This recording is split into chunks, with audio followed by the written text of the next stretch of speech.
Muy buenas tardes, queridos amigos. Bienvenidos a Vladimir a la Una. Hoy tenemos dos invitados. En la primera parte del programa estaremos conversando con Luis Emilio Rondón, dirigente del partido Un Nuevo Tiempo. Y en la segunda lo haremos con Néstor Francia, quien es un periodista, escritor, analista político. Bienvenido, Luis Emilio. Muchas gracias, Gracias por venir al programa. Siempre un placer estar en Vladimir a la Una. Igualmente, hermano, tenerte por aquí. Bueno, Luis, la reunión de la Mesa de Unidad Democrática o de partidos representantes de la Mesa de Unidad Democrática con el secretario general de UNASUR se realizó. Quizás no se dieron acuerdos concretos, pero me gustaría saber tu evaluación. Sí, es lamentable que esa reunión tan importante haya comenzado con una turbulencia insólita, porque todo el mundo sabe, y si Samper no lo sabía, no tendría sentido que venga a Venezuela, que los partidos de la oposición democrática están organizados en torno a la Mesa de la Unidad Democrática, y que la Mesa de la Unidad Democrática tiene una estructura, tiene un secretario ejecutivo. En consecuencia, si quieres hablar sistemáticamente con la oposición venezolana, debes hablar con la Mesa de la Unidad Democrática y no invitar selectivamente a organizaciones políticas. Nosotros nos invitaron, y además en la comisión que designó la MUD para hablar con los cancilleres también estuvimos representados, y donde hicimos un planteamiento muy enérgico en torno al desconocimiento de hecho, que es un poco lo que hace el gobierno. Cuando el gobierno no quiere hablar con alguien, pues lo obvia, y esa no es la forma de comportarse los organismos internacionales, y UNASUR tiene un papel muy importante que jugar. Por cierto, informó el secretario de UNASUR que ya la misión en términos convencionales, como se venía desarrollando en Caracas, en Venezuela, cesó, y que ahora van a funcionar más en una labor de acompañamiento al proceso que en el desarrollo mismo de las cosas. Pues yo creo que esto le hace mal al propio sistema de naciones sudamericanas, esto le hace mal a la democracia venezolana, que no es que necesite ser tutelada, necesita ser vista, necesita ser oída ante esta arremetida totalitaria, ante esta presencia del gobierno atacando directamente a los disidentes opositores, sin distingo y sin consideración alguna. Ahora, tenemos casos con recientes. el secretario de la MUD, Jesús Torreal, en el sentido de que Samper no sería un interlocutor válido para estas conversaciones, que estaría inhabilitado como interlocutor. Yo no llegaría al punto de decir que está inhabilitado, ¿verdad?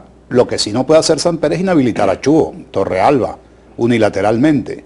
Yo lo que digo es que se le notan mucho las costuras al señor Samper en su apoyo indirecto y algunas veces explícito al gobierno. Y él no está aquí para defender al gobierno. Él está aquí para defender a Venezuela, a los venezolanos, a la democracia, que es una de las razones fundamentales de la cláusula democrática de UNASUR. Se supone, Luis Emilio, se supone, yo no puedo decirlo porque no soy parte de UNASUR, pero se supone que cuando el secretario general de UNASUR expresa una posición, se supone que su postura recoge el consenso de los países que integran UNASUR, porque si no, no tendría sentido, ¿no? Es como cuando habla Jesús Torrealba, me imagino que habla por la MUD.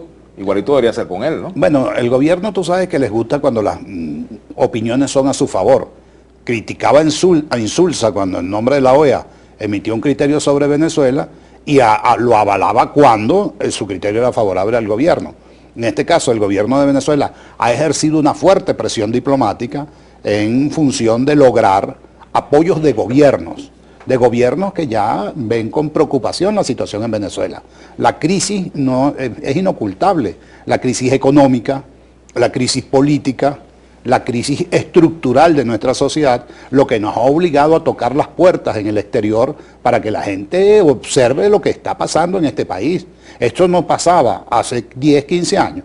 Eso es un proceso que se ha venido incubando en los últimos 5 años y que ha hecho crisis ya en las manos del gobierno, un gobierno que dispuso de más de 1.000 millones de dólares y que hoy en día hay que hacer cola para comprar cualquier insumo de la cesta familiar. Las mujeres de nuestras casas se han convertido, por obra del gobierno, en unas bachaqueras.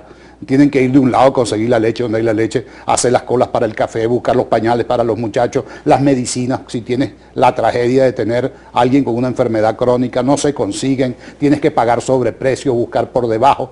Es decir, nos han convertido en una sociedad absolutamente descuadernada y esto hay que corregirlo. Le hemos dicho al gobierno que su proyecto político y su proyecto económico fracasó y que en función de eso se impone un gran acuerdo nacional porque en este país vivimos todos. Nadie es más venezolano que otro. Nosotros disentimos del gobierno, pero nosotros somos venezolanos y queremos lo mejor para el país. Ahora, Luis Emilio, ¿qué va a pasar de aquí en adelante? Tú decías que ya la misión de UNASUR no actuaría bajo las mismas características de lo actuado hasta Dieron ahora. por concluida su tarea, en muy malos términos, porque no se resolvió nada. No resolvimos el problema de los presos políticos, no resolvimos Pero más bien yo con la declaración que dio el secretario general de UNASUR, me remito a lo que él dijo, titular de Últimas Noticias del fin de semana, que más bien esta reunión había servido para retomar el diálogo. Pero sé que el gobierno no tiene ningún interés en el diálogo. Si el gobierno tuviera interés en el diálogo, no tendríamos que esperar que vinieran 3 cancilleres suramericanos prácticamente a torcerle el brazo y a jalarle las orejas y obligar al gobierno a que oiga a la oposición. Esta reunión fue solo con los cancilleres. El gobierno no está interesado en el diálogo porque el gobierno no quiere... ¿Y la oposición sí está interesada? Claro que sí, lo hemos demostrado. El gobierno señala que la oposición fue quien se separó de la mesa de diálogo. Bueno, porque las condiciones en las cuales nos estaban acogotando, nos estaban maltratando, pues impedía que nos sentáramos en términos de igual a igual sin que antes se cubrieran unas expectativas. Recuerda, la libertad de todos los estudiantes, la no persecución a la dirigencia política y a la disidencia, el respeto y la tolerancia, elementos que el gobierno en ningún caso ha cumplido. Basta ver cualquiera de las intervenciones que encadena el presidente cuando se dirige a la oposición, es puras palabras ofensivas, groseras, puros señalamientos absolutamente inaceptables. Nosotros pensamos distinto que Maduro y lo decimos públicamente. No estamos de acuerdo con lo que él dice, pero no lo tratamos de barriga verde ni de nada de esas cosas que en el ideario popular suenan todos los días. Nosotros manejamos una comunicación de altura y con respeto, pero el gobierno no nos quiere respetar y no nos respeta. En consecuencia, el diálogo es asimétrico, no es posible un diálogo si no se dan unas condiciones previas que permitan que ese diálogo sea fructífero. Y te pregunto entonces, Luis Emilio, ¿para la MUD está cerrado el capítulo con la UNASUR? ¿O no, por lo menos para ustedes? No, nosotros no cerramos ningún capítulo. Y tú que tienes experiencia diplomática sabes que estos son cosas de idas y venidas, de encuentros y desencuentros. Ahorita, no hay no definitivo. Sí, ahorita tuvimos un desencuentro. Lamentamos esa reunión. La reunión no fue productiva. ¿Qué salió de ahí? Bueno, nosotros, Delsa Solorza nos les presentó un balance muy desarrollado en cuanto a la situación de los derechos humanos hoy en Venezuela, con casos específicos y concretos, con el atropello del alcalde Ledesma, del alcalde Ceballos, con la circunstancia de Leopoldo López y el acogotamiento que le tienen y su restricción absoluta. Lo pasaron de una celda normal a un microcuarto donde prácticamente lo que cabe es la cama y él, no hay espacio para más nada. Esas son formas de hostigamiento y formas de tortura psicológica a la gente. ¿Eso acaba de ocurrir o tiene ya días? Eso pasó la semana pasada.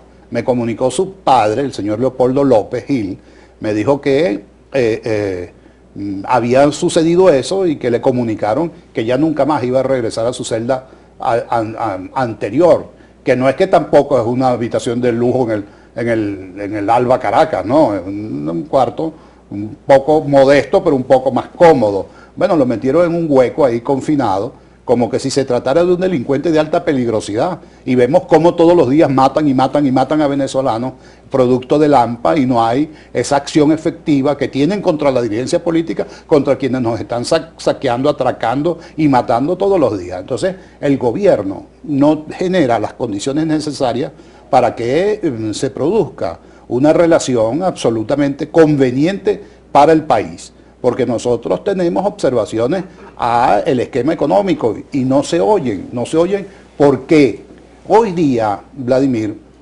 no sabemos cómo está la situación del dólar, a quién le entregan dólares, suspendieron la subasta que habían señalado, se oye que si los mercados paralelos externos, no se sabe exactamente cuánto cuesta una cosa, pero siempre la calculan por el dólar más alto, que ha llegado inclusive a rondar los 300 bolívares. Bueno, eso nos indica que todo toda la economía que depende fundamentalmente del dólar, pues se le encarece a la gente. Ya tú no sabes, cuando vas a comprar algo tienes que preguntar cuánto cuesta. No puedes ir con 10 bolívares, con 15 bolívares a tomarte un café, porque cuando llegas a la barra cuesta 20. Y al día siguiente vas y cuesta 25.